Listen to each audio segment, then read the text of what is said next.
Pocketful of Trouble.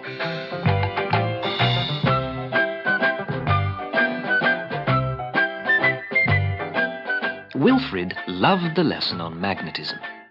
All about magnets picking up pins and magnets picking up other magnets. There's something wonderfully gluey about magnets, except that only metal things stick to them. And then the metal things turn into magnets too. Wilfrid took a book out of the library about magnets. There was even a picture of one on the cover. But it wasn't as much fun. Nothing stuck to it.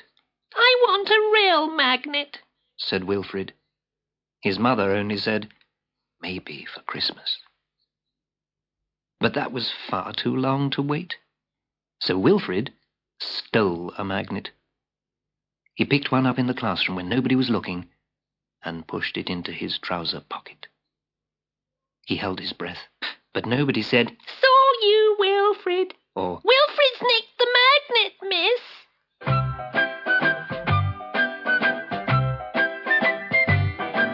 He whistled all the way to the school gates, patting his trouser pocket. Stealing was easy. He might even take it up for a living. As he sat down in the park, he didn't notice the bent iron nail in the grass. It didn't hurt when he sat on it. It was under the pocket with the magnet in. But when he got up, the nail clung to the magnet, even through the cloth of his trousers. It clung so tightly that even if Wilfrid had noticed, he could not have pulled it away. But Wilfrid did notice the tobacco tin. It leapt out of the litter bin by the park gate and clung to the bent iron nail. He was so embarrassed. People might think he smoked. He tugged and pulled, but the tin was magnetic now. It stuck fast. And then the litter bin followed. It tore itself free of its concrete base and bowled out of the park gate. Wilfrid tried to run, but the bin was too fast for him.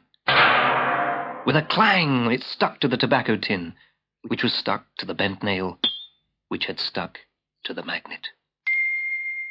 Wilfrid turned up the collar of his blazer and hoped nobody would recognize him. But as he walked past the dairy, a milk float veered onto the pavement, and clang!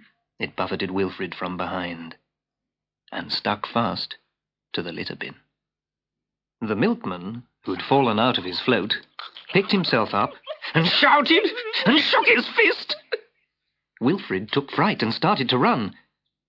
But it wasn't easy, with the nail, and the tin, and the bin, and the milk float hanging on behind. It was even more awkward when the number 14 bus joined on. It was full of passengers. Wilfrid cut across the embankment to try and throw them off. But he only succeeded in attracting the 5:30 train to London. It hurtled off the rails and clung to the number 14 bus, the milk float, the bin, the tin, and the nail. It was just about then that the Russian spacecraft fell to Earth. It seemed to have been pulled out of its orbit by a huge magnetic force. Wilfrid crawled on wearily, his blazer over his head, in case he was spotted by someone he knew. And the nail, and the tin, and the bin, and the milk float, and the number 14 bus, and the 5:30 train followed on behind. So did the big, bleeping spacecraft with a hammer and sickle painted on the top. Then, just as he reached his own front gate, the pocket tore off his trousers. The magnet inside clung to the bent iron nail, the nail to the tobacco tin, the tin to the litter bin, the bin to the milk float, the float to the number 14 bus, the bus to the 5:30 train, and the train to the spacecraft. But nothing clung to Wilfrid.